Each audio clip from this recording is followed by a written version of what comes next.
It's been a hugely disruptive week for the Indian average investor. And we've had long queues outside of hospitals, outside of post offices, outside of banks. And a lot of questions that people have about how they're going to tide over the next couple of weeks and what the rules really mean for you and me as average citizens and average taxpayers, which is why we bring you this very special show. The idea is to answer as many questions as possible. And to help me answer these questions, Dhirendra Kumar, the CEO of Value Research, joins us in Delhi. In the studio with me, I have Vishal Kapoor, the CEO of IDFC Asset Management, who's been an investment expert and a guide for us here at ET Now for a very long time. And Pankaj Garyali with PC Garyali and Company is our tax expert today. Also in the studio, a lot of Indians with a lot of questions. I want to start off, Pankaj, with talking to you about the fact that people have gone out today in an attempt to exchange money. And we know that we can only exchange 4,000 rupees at a time with an ID, with a form. That doesn't leave us with a lot of money really in our hands to get through our daily expenses. What is your advice right now for average people who are struggling to get through the day? Use other means of payment. You have credit cards, you have Paytms, you have whatnot. There are several options in making payments. See, I understand that there are difficulties, but you know every good thing doesn't come in so easily. No, but you know, to be fair, and let's be honest about this, not everybody in India has access to online payments or to debit cards. I mean, a lot of times we have found that it's the sabzi wala or the kirana guy who's struggling over the last 2 days because he's not able to do business. And it's people like people like drivers who get their salaries entirely in cash, who actively use bank accounts. How are they meant to get through the next couple of days?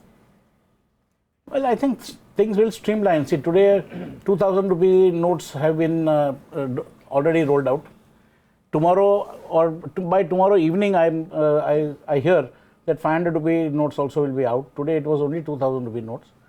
So with both the currencies coming out and with more and more stocks being supplied to banks all over India, right, I'm sure that we'll be able to tide over the problems. Well, Vishal, there's been a lot been said about how this is good for our economy. Is this short period of pain actually going to turn into something that's good for the economy over a period of time? As investors, is this something that we should put up with because it's going to work out in the long period? It is. It absolutely is. I think it is a very bold move, not something a lot of us were prepared for, but has been suggested and written for a long time that this is the way to go, etc. So it's good to see the government actually making this happen. It is going to be painful for a few weeks, but it does many things. And of course, there are economic impacts which we can talk about, but there's also the issue around counterfeiting and tax and laundering and all of these. So there are not just economic benefit, but there's a social benefit as well, which is very, very large. And we have to therefore look at the entire benefit holistically and then say, yes, we are going through a bit of a challenge, but it's a few weeks. So like Pankaj said, once you have currency coming back, it may force us to choose these new methods of payment like electronic wallets and things like that. But so a transitionary phase where everybody is going to have to start using electronic payments. But cash is coming back as well. So I think one of the questions that that people were asking was, if the idea is to curb black money, why are you introducing 2,000 rupee notes and 500 rupee notes? And I'm told a 1,000 rupee note is going to come back as well. Because the reality is we may not be as ready to completely move to a cashless economy. So it allows us some time to transition, and then the recognition is that you still need a fair amount of cash in the economy today.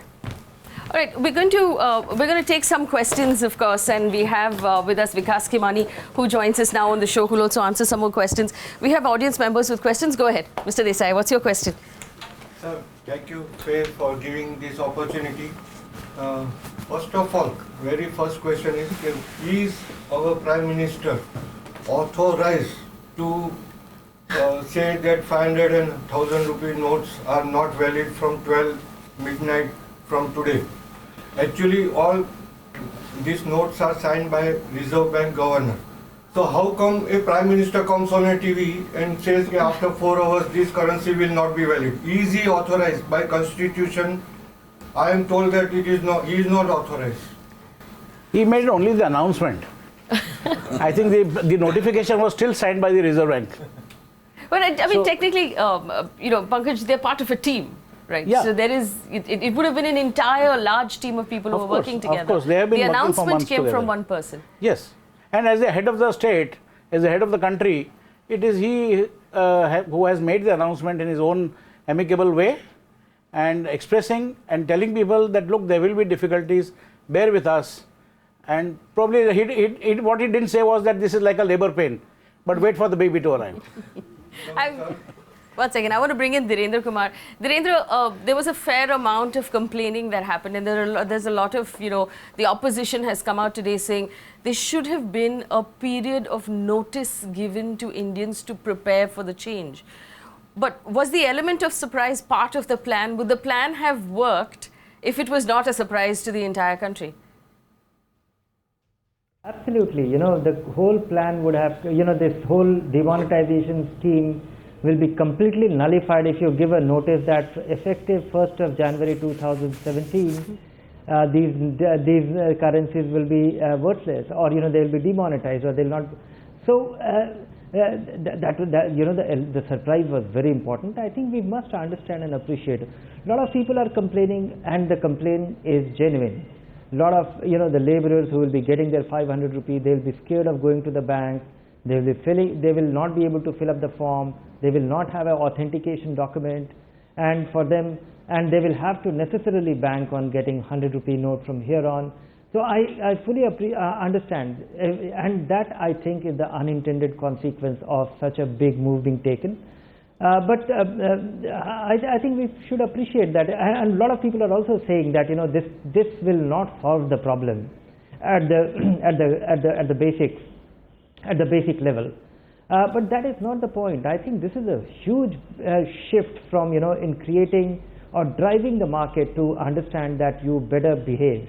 You have to pay taxes. There are two sets of people in this country: one who actually pay the taxes, and the other set of affluent people who don't. And this is telling and their life was easy. Their life was not difficult. This has made their life difficult, and in the process, lot of very poor people will suffer. But their suffering is, manageable. I don't think anybody is running away or their money is going to get wasted. That is Yes, true. they are There troubled a is little definitely bit. going to be suffering, and we've noticed, in fact, our reporters have noticed a lot of the suffering is happening outside of hospitals, outside of pharmacies, where people have traveled from smaller cities to the big cities for treatment. They've carried cash that they can no longer use, and there's no access to fresh money right now. You have a question, ma'am? Go ahead. Yeah, it was quite a shock when we heard the Prime Minister announce making this news at 8 o'clock in the night, just 4 hours. And Yes. This is it, sort of. So people like us, we are senior citizens. The next day, for 2 days, the ATMs were closed. The bank was closed the next day also. So today when we rushed to the bank, I personally didn't go because I phoned first. And the people from my bank said, ma'am, please don't come, don't hurry. There's a huge big queue right from 8 o'clock in the morning, and the bank has finished, they don't even have the cash to give to the people, Yes. sort of. So take it easy, come tomorrow, day after, don't rush, sort of. So- and also when we go tomorrow or day after, only 2,000 or 4,000 we can take out. So you expect us to go to the bank, run to the bank every day for 4,000 rupees just to get 4,000 rupees. Daily we have to go to the bank. I mean, No, it's ma'am. not fair. No. So Especially actually, for senior citizens. there's a lot of confusion here. I can change 4,000 rupees at a time, but I can That's draw right. 10,000 at a time. You can from your bank account, you can write a bearer check and draw 10,000 rupees. On the next day, you can draw another 10,000 rupees because the limit is 20,000 rupees in a week. Just so Vishal also, I'm going to come to Vikas here. The point is that while we are moving towards a system where people are using checks and people are using debit cards, the problem that we faced and the questions that we've received is largely from senior citizens who say that they're not comfortable with online payments. They're not as comfortable as the younger people right now using their apps to buy things online. and having to make, get them to travel to the bank and back for every small detail right now is going to be painful. Is there a word of advice here for senior citizens who are watching and those who are, for senior citizens who are watching and those who are part of the audience right now? What should they be doing? I think, if I may, and there's no easy solution to this, but I think one must appreciate all the effort that everyone in the system seems to be making, including the fact that the government has said, the RBI has said that we'll review the limits that we've imposed in due course. Because I guess what someone's trying to do at the back end is to make sure there's enough supply of currency to allow everyone to draw it out. So on day one, which is today, when we open up the system again with the new currency, if we did not have the limit, then you can imagine the first one who goes to the counter just draws it out and then lesser people get it. So you're trying to distribute it over a few days. As the supply comes in, I think things will ease out. Now, till that time, I think if there's any way you can limit your use of currency, and if there's any other way to make a payment, including checks, and the reality is with the check and the Section 138, which is heavily imposed, the fact is the acceptance of just the humble check is still larger today than it was maybe a few years back when people would worry about it being bounced, etc. They used to insist on a demand draft. Now they no longer do. So, and you will find that more and more people are accepting and making some accommodations here and there because the intent is very genuine. So I would say that yes, we have to be patient. In the interim, if there's anything we can do to limit our currency usage, we should do that. If there's any way you can try and get on to the electronic payment system, we should try and do that, and also educate, because a lot of this is also about misinformation or partial information, like the belief that I can only draw 2,000. No, you can actually up to 20,000 a week. So that's 40,000 rupees a month straight away. So it's not a small amount of money in that sense. Right. So just to help our audience understand the rules right now, when you go to the bank to change money, so if you have cash in hand and you want to change it to the new currency notes, you can do so 4,000 rupees at a time. You can draw 2,000 rupees per day from your ATM. You can draw 10,000 rupees per day from your bank account, and a total of 25 per fortnight, 25,000 rupees per 15 days. Those are the rules right now. And like Vishal pointed out, the RBI has promised us that in a week or so, those limits will be revised based on the currency availability that's in the market. But, just a real world piece of advice a lot of times, because we live in the same neighborhood and we interact with the same shopkeepers, just an IOU note of, I'll pay you when the money comes into the system, because everybody is facing this problem at this point. You have a question, sir. Go ahead. Yeah, I think the general consensus seems to be in favor of this move, and I think we have to congratulate the Prime Minister for this very bold move. Now, I think the main issue was to curb black money and maybe get rid of fake notes that's been accumulating. Now, the question is, now that you're coming out with new currency notes of 2,500, don't you think it is going to be easy to accumulate this black money again, accumulate this currency again as black money? Maybe in 5 years from now, you're going to face the same problem. How are you going to stop that? Actually, this has been a huge point of debate, and I'm going to bring in all of our panelists here. Because I'll come to you first. Everybody says that, yes, it's a slightly painful, like you said, the baby will be born. What is going to stop this baby from getting corrupted? Why won't the 2,000 rupee notes start turning into packs that get stacked in people's homes? I think everything should be seen in totality, what this government is trying to do. Right from the time they came, I think one thing is very, very clear, that they are taking number of steps against the black money. Right from the time they came. And also, there are lots of steps being planned going forward to make sure that how this parallel black economy comes into the system. No one move will make sure that black money gets eliminated. I mean, they opened Jan Dhan Yojana so that people can come to the bank rather than cash economy. Then they are right now trying to remove all the black money hoarded in form of cash. They are making real estate transaction difficult by the day. There are lots of, I don't want to go into detail, but there are lots of rules which have come out where incrementally transacting real estate in cash has become difficult. Yes. Okay. Now we have next year onwards GST is coming through. That will be again huge, detriment to trade in cash. We have seen gold, you can't buy more than 2 lakhs without giving permanent account number details. So they are one by one, there are lots of steps they are making. Having said that, no economy, including United States, have been able to eliminate black money completely. That will never happen. But today, there are various estimates, whether it is an equal amount of parallel economy, but if they can eliminate large part of it, I think we will be able to get rid of this menace which has been going on for like many decades. And I think, contrary to perception, I think this helps all of us, common men, a lot. So you're saying this particular move is just one brick in the larger In a large wall wall. against black money. And I want to also make one point that a lot of people are saying, why are you introducing 2,000 rupees again?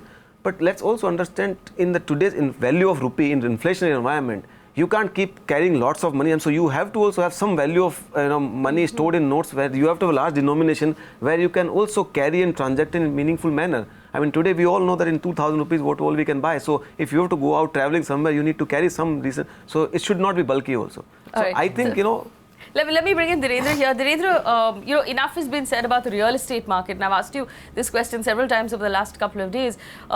We know that gold and real estate, and gold now has a cap on it. Real estate has sort of been a funnel for black money in the country. What impact, from an investment point of view, do you think this is going to have on the prices of real estate, on the real estate market in general? No, the immediate impact is that real estate will freeze. We will not see any transaction, and a lot of transaction which was in between is already frozen. People don't know what to do about it, because if somebody sold his house back, sold his house a week ago, he would have got 1 crore of rupees in cash and another 50 lakh rupees in check, and this is a very optimistic scenario. I don't think he'll be able to do anything about that crore of rupees. He'll be able to do a little bit about it, but nothing beyond that. So they'll just be sitting on it definitely turns into a piece of paper. The transactions in between, they actually go for a toss. I think we are just looking at the impact of the action in immediate terms. I don't think that is the whole story. The whole story is that today the natural way of doing business is that you can have a normal life. Normal way of doing things is that you can evade the tax net completely, and if at all you don't have you should not, then have a little bit of notional legal legitimate activity, and rest of it will be fine. And real estate was the only outlet which was providing an avenue to park this money, which was actually it was not illegal money, but a lot of it is business income on which tax has not been paid, and that gets deployed easily. And this gets fixed completely.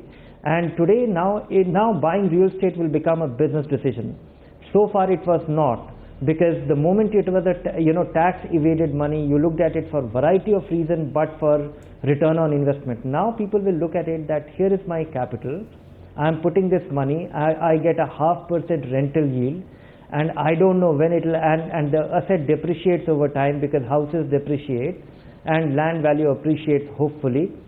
So what do I do with it? And this is going to have an impact. The other thing is that all the corrupt officials who would have acquired real estate or properties over time, or real estate, the decline in value, the feel poor factor, we talk of the wealth effect, the lack of liquidity, inability to sell, and the worth going down. This will become a buyer's market. People will start valuing assets. So you'll actually start buying real estate for the actual value of the home. Mr. Karyali, I want to pick up what Dhirendra said. A lot of the black money is not exactly black money, but it is accountancy loopholes where people don't declare all of their business income. That's not cash. And that's not always locked up in a tijori or under a mattress. So this particular solution doesn't solve that problem, does it? No, but then there are various steps, as he rightly explained. There are various steps that have been taken. The first was the Jan Dhan Yojana, where the people came and deposited the money. Second was the IDA scheme, the income declaration scheme, where one could declare the undisclosed income. Okay, so there people went and declared. So, see, as a businessman, if you have the cash, you are not going to be sitting on a pile of cash. Right. It is the other classes, other than the businessmen. Okay, and I don't want to spell it out who, but I'm sure people are. Feel free to spell it out. Well, right before the election, so you can say it. It is the politicians and the bureaucrats, who are sitting on piles of money. So, if they are, and that is stacked money. I name it as stacked money, and that stacked money is something which is not coming in the circulation, and that is what.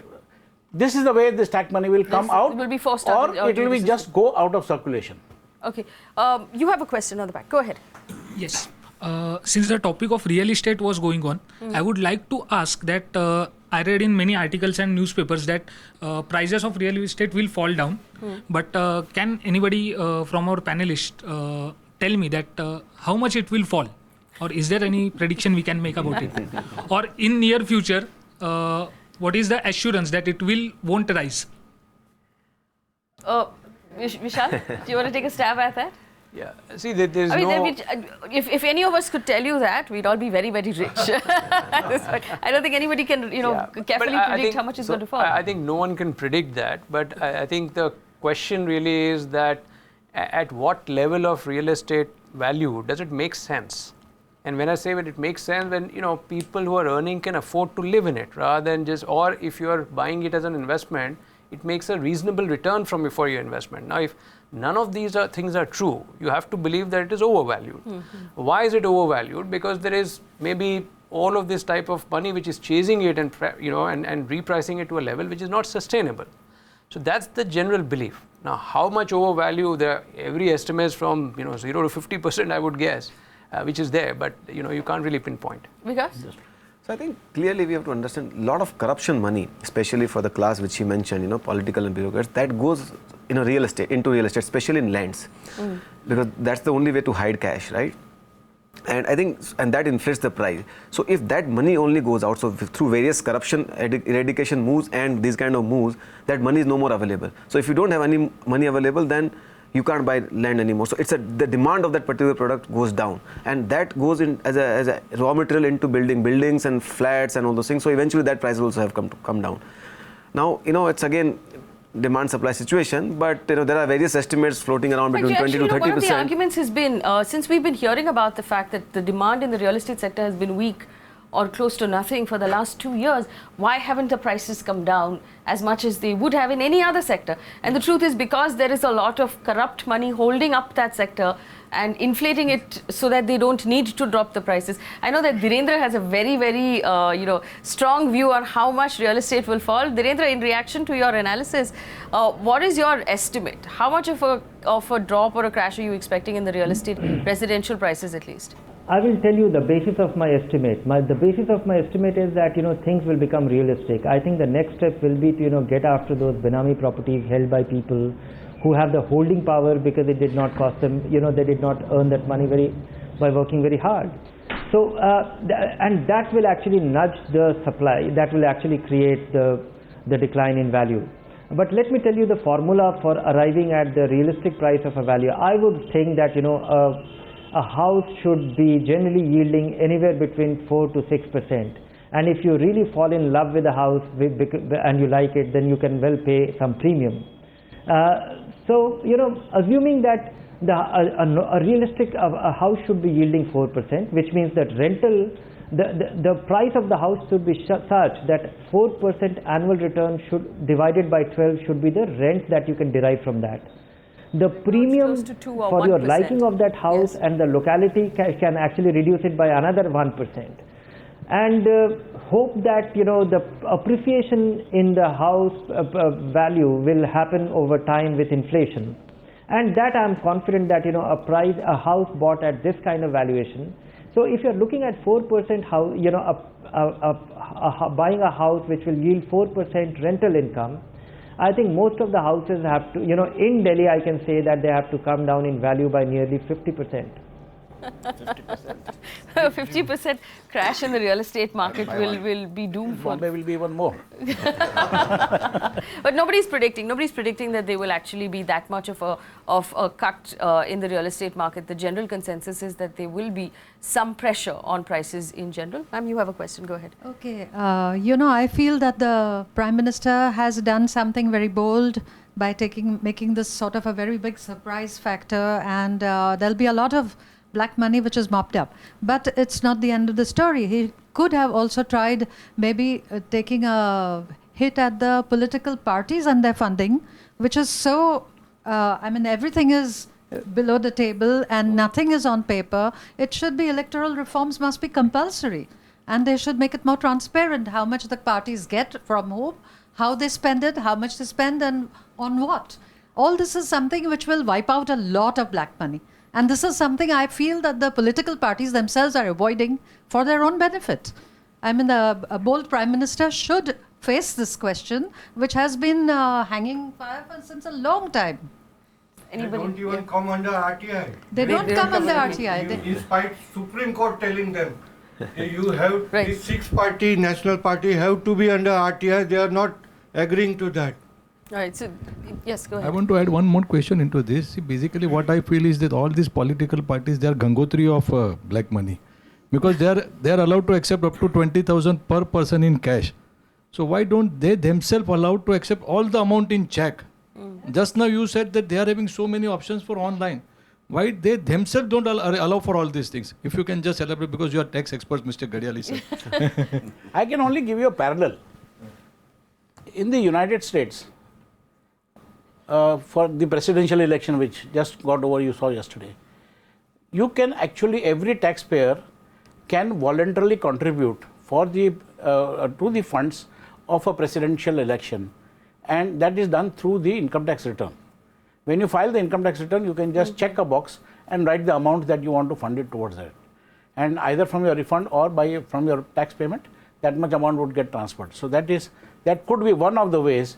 From the 1.2 billion population that we have, of course we don't have so many taxpayers, so once again that would be a hitch, but yes, we can make a small humble beginning with that. No, but to this question of the fact that you said that this is just one step in a larger battle that we are fighting, how important is electoral reform in that larger battle? No, it is very, very important. Electoral reform is very, very important. And if you see yesterday's Arun Jaitley's interview also, in that said that it will also have inconvenience for the political parties. You know, because if you make the availability of cash, black money difficult, it is going to have impact on everyone. But I think again, you know, one has to look at in totality, and there's a sequentiality of it. You know, they are going one after another, and I'm sure, like curbing black money is good for all of us, same way I think making electoral reforms and electoral funding available through official means also would be good for political parties. But the thing is that somebody has to take that lead and get it done. And I think fortunately we have a very, very bold and gutsy Prime Minister who has begun this journey. Now we can all ask that question, why he has not done? I'm sure it is there on the agenda, but timing and pace and sequence, we have to, you know, leave it to him. But I personally believe that, you know, if he stays in this country for another, 10 years, we will have all those things behind us, because his vision is to bring everything, in transparent manner, whether it is governance, be it of political party or bureaucracy or anybody else. Vishal? Can we ask the Prime Minister to spell out a little program over the next 5-10 years so we know what's coming? Ma'am, the only thing is that these kind of things are, you see, you also live in a democratic environment, you live in a political environment.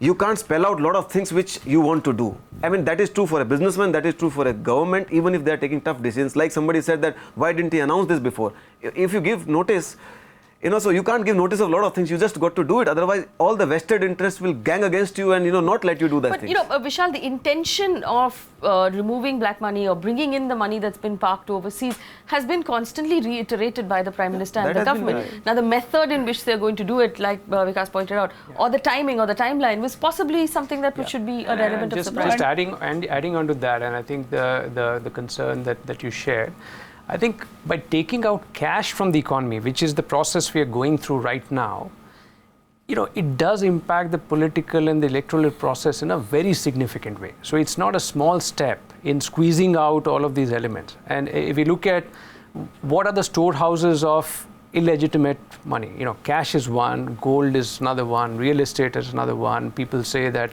overseas is another one. So there are many forms of storing, this value. You attacked one of them. And that actually is in one sense, the most frequently used in the electoral process. So one would say, actually, it's a direct attack on that side. Who's to say what's coming on real estate? Of course, there are many stories or many theories about what could happen, gold, overseas.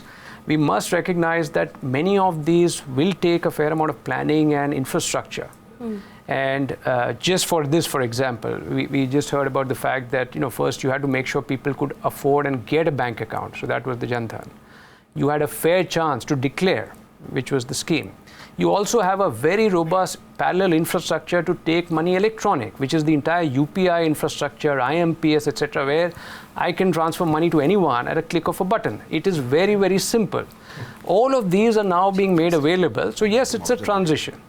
But parallelly, there are surveillance systems getting built, which should make that life for someone who's continuing to do this more and more difficult, is what one would believe. Of course, the details is something I'm sure the people who are working on it will know further. And mind you, no government in independent India's history has taken so many planned, concerted effort to curb black money. I mean, in 2.5 years' time, they have taken a number of steps to. So their intention is very clear, path is very clear. Now we'll have to leave a lot of things to their wisdom to how they want to execute, because they also are fairly sensible guys. I would be.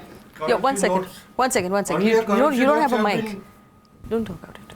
I also want to point out to our audience that the focus of this show is investment. So if you have any questions about investments, अगर investment के बारे में कोई question है इस चीज को लेके तो आप पूछ सकते हो. You had an observation to make. No, I just had an observation to make. That I've been reading the paper. Even now, some people made the statement that this particular scheme has caused some sort of inconvenience and all that. Frankly, if you ask me, my personal opinion, I think this is the best thing ever to happen to this country, and I'm more than glad that Mr. Modi has done it. That is one. Second thing, this could not have been done by a prior announcement of the whole thing, and the manner in which it was done, the fact that in a country like India, you kept such a thing secret. And I'm sure this planning did not happen yesterday. It must have been the making maybe for a couple of months. Yes. To keep it so secret in the country where so many people would have been involved is something, I think, an amazing exercise. Third thing, people say, the salaried class is very badly affected. I don't personally think so. I think whose salaried people are affected only to the extent that when they may not have a couple of 100 rupees to go and buy certain things, which they can tell the dukandar, kal paisa dega, and everybody understand the whole thing. Right. If I did buy something from the local restaurant fellow yesterday and told him 1,000 rupees le lo, obviously he wouldn't accept. Right. But they know us because we are a known commodity in the areas that we all stay. Do you have a specific question though for our panel? No, I have no specific one. I just want to say that this is an excellent scheme. If there is some problem that we are all having, we must suffer it very gladly. And this is the first day since the whole thing in economy has opened. To complain about it so quickly, I think would be rather unfair. That's all. I have a quick question for our panel, since we are talking about investments and we're all retail investors here. Everybody has some amount of money in a fixed deposit or in a stock or in a mutual fund, and we saw the market react quite drastically the next morning. Now we'll never be able to tell whether that was in reaction to the US elections or in reaction to this particular announcement, but over the long term, and Vikas, I'll start with you. What impact will this have on our investments, on my mutual funds, on my stock investments? What sort of an impact will this have? Initially there was expectation, a lot of people felt that markets will go down, right? But I think if you see structurally, it has been seen, it is a very, very big positive. With this, India will save 50 to 60 billion, or depending on various estimates, of black money, and that money can be reinvested into many purposes, either to consolidate fiscal deficit or recapitalize on the banks or infrastructure build up. That is one. Secondly, it has given a very, very clear message to people at large that efficiencies are coming in the system, black money is getting out, and that potentially will leave, open a role for, upgrade of countries' rating. So, you can go on and on. I mean, now, if we're talking about crores and crores of rupees that's in cash that now suddenly becomes useless, isn't that money that is lost, though, to the country? That is not lost to the country. That money comes into kitty of the government. And government can use that money for productive purposes, and as compared to where it was staked. So that was either they can reduce for a fiscal deficit or they can invest. So they can invest that much money. So that money suddenly becomes back for productive purpose. So that money is not going anywhere. It is there in the economy. Government brings back to the economy. And right now from cash economy to mainstream economy. So that will boost GDP growth of the country, that will bring down inflation, that will improve the rating of the country, that will going forward with minor blip of couple of quarters, improve the corporate earnings. So I think overall it has created a great macro environment for the country. Vishal, there was also some analysis saying that with all of this money coming into the formal banking system, because it was not in the banks. So now with the banks now gaining this money, then the increased liquidity, there's a chance that it will hasten the process of reducing interest rates. So we'll actually see our home loan rates come down faster than they would have before this move happened. Is that true? So yeah, that's one of the possibilities, because of course it depends on how much of this money comes in And because the reality is, if this money comes in and it was ill-gotten, then there's a penalty which is coming, and therefore we've heard stories about people burning this cash. Now, if it is getting burnt, it never comes in. Which is my point. If a lot of it gets burnt, then it's not coming into the system. But that the portion of it that does come into the formal system. So whatever doesn't come in, the government just writes off. That's a liability that doesn't exist. So that's very good. Whatever comes in has the immediate impact of increasing liquidity. But then we have to keep in mind, this money is not permanent. People will draw it back.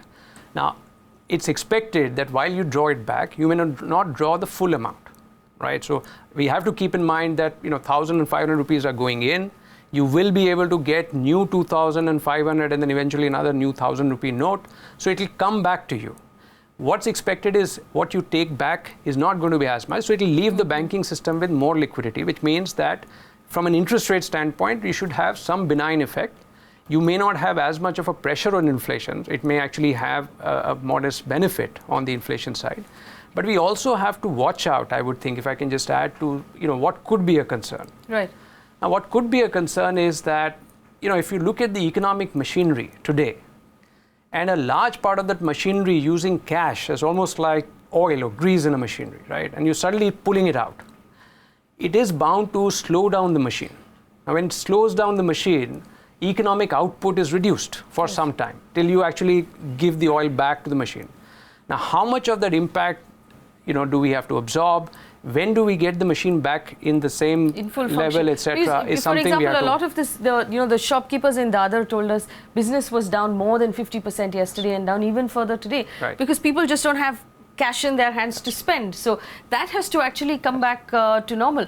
Mr. Karyali, we have a question that has come in on our Twitter handle, which basically about foreigners who are traveling in India right now, who are on holiday, who are traveling for whatever reason, who now are stuck with Indian money that they cannot use and foreign currency that they cannot change. So what advice do you have for anyone who's traveling at this point? No, foreign money they will be able to change because no, but until the exchanges get the fresh currency of the 2,000 and the 500 rupee notes, so the limitation would be there. But I think most foreigners who are traveling, they are in the habit of using credit cards, so they can always use alternative means, as I said earlier. All right, so use your credit cards till such time as you do get access to Indian currency, and in the meantime, try and make do with what you have at this point. It's a period of adjustment and discomfort that we have to get through. Dhirendra, I have a question for you. From our larger plans, any sort of investments that we have made right now, gold being the outlier, and we'll have a conversation about the prices of gold. But should we relook at any portion of our investment plans because of this this move? No, I think, if you are on to any investment plan, I think one should start appreciating the value of the investments that we have been talking about for all these years. Look at the charm of this investment. You put your money methodically, you benefit from all the madness in the market because you are on to, averaging your investment. And then all the return that you get for holding it for 1 year is completely tax-free. And you become a proud citizen that you have done everything legitimately. I'm just comparing the situation that if I was, if I'm an investor if I'm an investor and if I was running a business, I had two options: pay 30% tax and be left with 70 rupees, or not pay tax and have 100 rupees. And if I was earning that 100 rupee, I will buy a house or I will buy a piece of land. And that land has got stuck. And here, if I invested my 70 rupees, the legitimacy, having a sound sleep, having a completely tax-free income without the hassle of managing and then this government doing all these things, actually it creates a great case for all the organized businesses, diversified portfolio. So never get derailed. In fact, it's just a reminder that if you are on to a great investment plan, never stop it. In fact, invest as much more as you can as this is rising India. The fundamental realization here, of course, is it's a great moment to be a salaried Indian. It's possibly for a very long time one of the best moments to be a salaried Indian, where everything for you is TDS. It comes into your bank account. Everything is, electronically going into your investments, into your loans, into all of your payments. So this is vindication for those of us who have salaries, who've paid our taxes, who've filed our taxes. This is when the country turns around and acknowledges the good work that you have been doing. You're actually in a very good position. The only thing that you have to worry about is getting through the next maybe day or so until you're able to access money from your ATM or your bank account. So the minimum pain at this point is to the salaried class of Indians. You have a question? So, go ahead. मेरा ये सवाल है कि 2000 का जो note आया, जो currency आया, उसका इफेक्ट करेंसी मार्केट में होगा, और दूसरा मेरा जीडीपी का क्या ग्रोथ रहेगा, जो मोदी गवर्नमेंट का आगे का जो 5 साल, जो 2-3 साल बचे हैं, शायद आगे भी हो गए या नहीं, वो तो पब्लिक के ऊपर है. लेकिन मेरा ये एक सवाल था कि जीडीपी ग्रोथ क्या रहेगा आगे, ये करेंसी का कुछ इफेक्ट होगा, मतलब अभी जो चेंज किया है, शायद आपको लगता है ऐसा? That's a good point. We've had a lot of... Dhirendra just said this is a great time to be an investor because it's rising India. Will there be a direct impact? You said corporate earnings, you said it will impact the economy. What sort of a measure of impact are you expecting? So I think, clearly with this lot of parallel economy, which was not getting accounted into the mainstream economy, with a lot of money coming into mainstream economy, you will start seeing impact of that.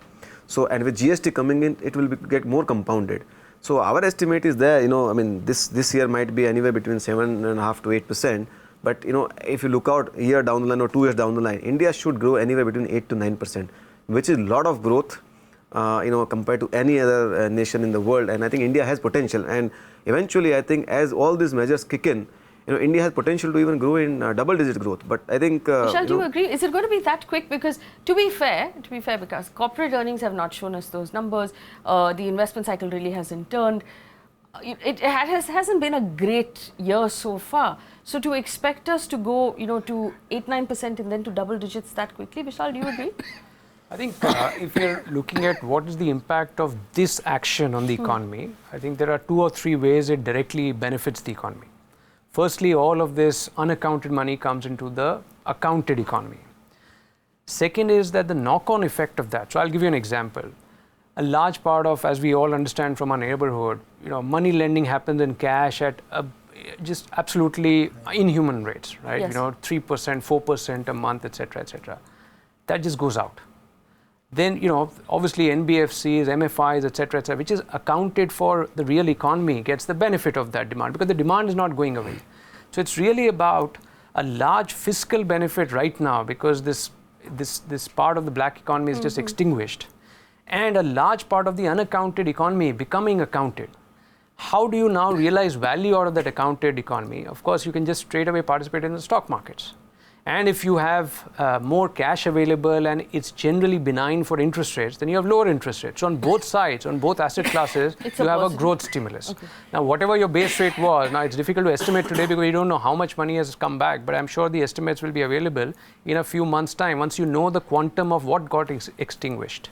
All right. Dhirendra, since you said it's a rising India, it's a great time to be an investor. Let's break this down. Instead of talking about GDP, for the average investor to understand, what, according to you, will be my returns from an average performing equity mutual fund? Can I expect 12% over the next 3-4 years? Can I expect more than that if you think it's a rising India? What is your expectation of return from a basic average performing mutual fund? Hard to guess, and I think it will be foolish to guess a particular number because everything is so related. If our interest rates come down to 4%, then 10% annual return from equity will be outstanding.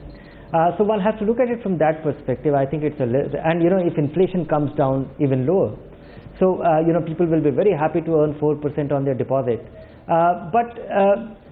So my sense is that the kind of things, the kind of variables that are falling in place of our economy, the way the way this particular move is driven to will drive out the cash economy, marginalize it, and organized businesses will benefit. I think we will have a lot of surprises, and this can create I think a great fund can give you multiple times of what you will earn as a fixed income, because that is my reference point of risk-free return. And so expect great returns. I think, you know, if we keep seeing these kind of economic activity, which is a great catalyst to running a great business, then I think we should be expecting more return than what we have seen in the last 20-25 years of a very mediocre economic environment. So a mediocre economic environment has given us tremendous returns in our equity funds. So this is obviously very positive. What Dhirendra is saying is, you have a question, and Lady, go ahead. I just wanted to know, Vishal, my question is to you. That we are talking about the economy, how it will all impact the economy. But for the average taxpayer or the average salaried individual, once this initial tough period is over, what are the 3 benefits that we can look at, or the 3 positives that we can look at in future? Let me break up the question over the entire panel. If you could give us, you know, what according to you, for the average salaried Indian, is the biggest benefit that you see from this entire move? What is the baby that's going to come out of this labour pain that everybody's complaining about right now? Vishal, I'll start with you. See, at one level, obviously there's an economic benefit, but it's not a direct benefit to me as a salaried benefit. I think if we can qualify the benefit, maybe just the pride and the sense that, look, I'm not the only person lifting the direct tax burden, and now this is something that is now fair. I should be proud of being a taxpayer. And in fact, the reality is that we recently received certificates for having paid tax. That's a very positive thing. So I think the fact that you pay tax, you should be proud about that, and the sense of nation building in a sense. Certificates that got sent to us this year saying, here is a certificate of appreciation for paying your tax. How many times did you get it in the past? So yeah, I think that's the intangible, I would say.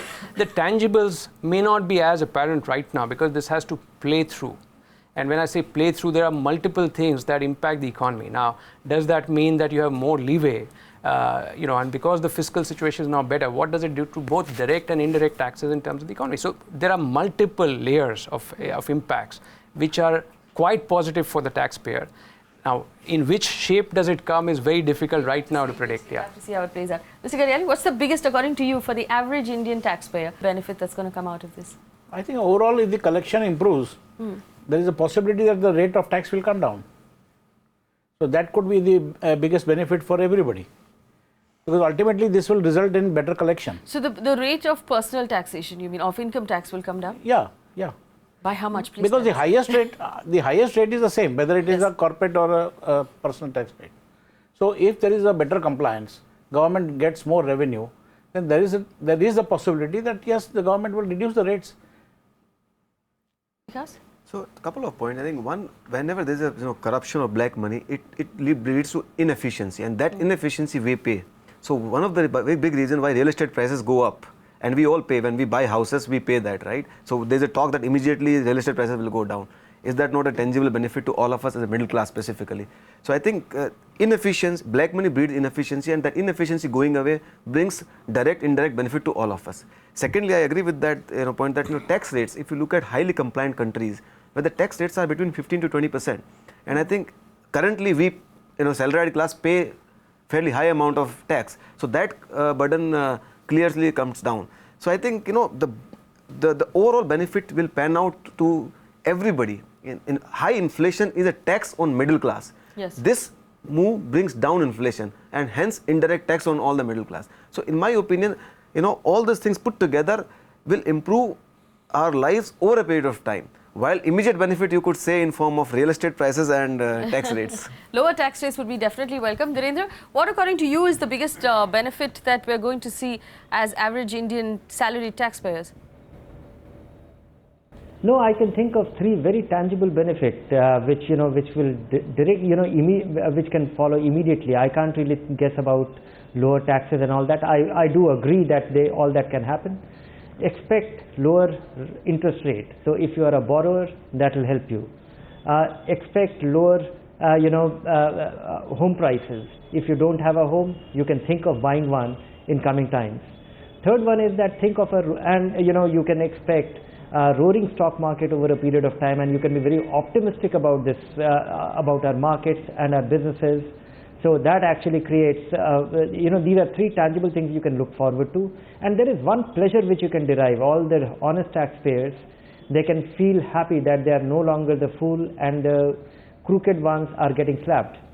In fact, I think, we've all been through that phase where we've gone to buy, maybe you've wanted to buy a home and someone asked you for a certain portion of that money in black, or asked you for cash, or asked you for a bribe, or said, receipt nahi milega, card swipe nahi ho sakta hai, cash mein de do. This is that feeling, this is that moment when you feel good about the fact that all of those people are being brought to the book, and the fact that you have an entirely tax TDS salary is something that makes you positive in this country and is being acknowledged in this country. You have a question? I have 2 minutes, very quickly.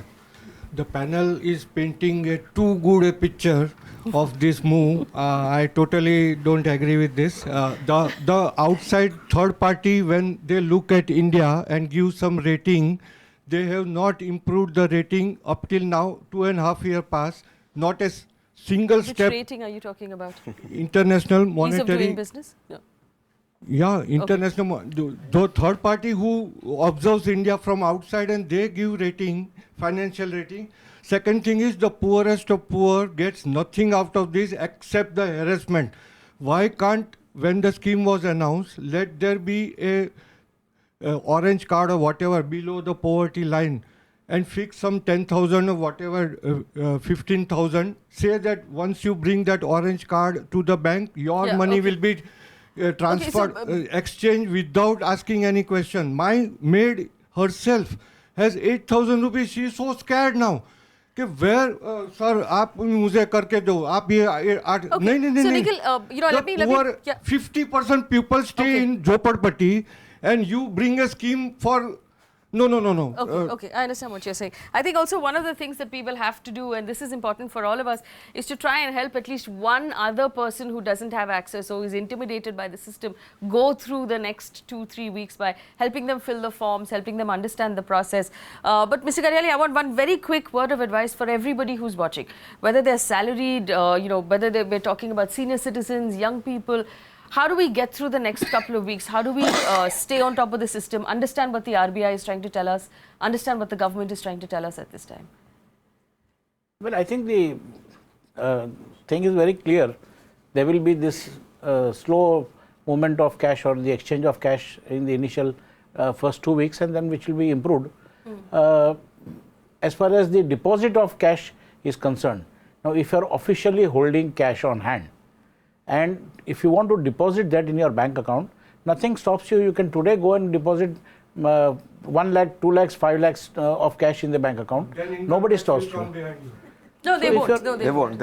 If you are officially holding cash on hand, if your business says that you are holding cash on hand, or if you have a business which is a consumer-based business where you have stocks and you are actually sold, and that is your past practice, that okay, every week or every 2 days or every 3 days you are depositing so much cash in the bank account, you can please go ahead and deposit that amount. All right, so we have to wrap up the show, but I think there's something that we all need to remember here, that there's nothing really to be very, very concerned about.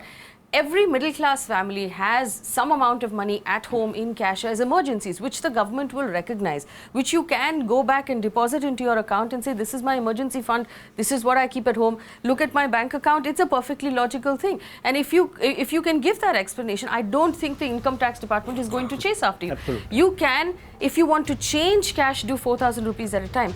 But if it's your money, you can deposit any amount in your bank account. If you go into your bank, there's not going to be questions asked. As long as you've done your KYC, which most of us have, if you've given your PAN card to your bank, there's nothing to worry about. What we need to do is calmly approach the change, because it is a change and it is going to be uncomfortable. Help the people around you, help the senior citizens, help the people who work as maids and drivers and gardeners around you. Help one person at least go through the system, and it'll make things easier for all of us. I want to thank our panel for spending time with us this evening, including Dhirendra in Delhi, and our audience for coming in with their questions. Thank you so much for watching.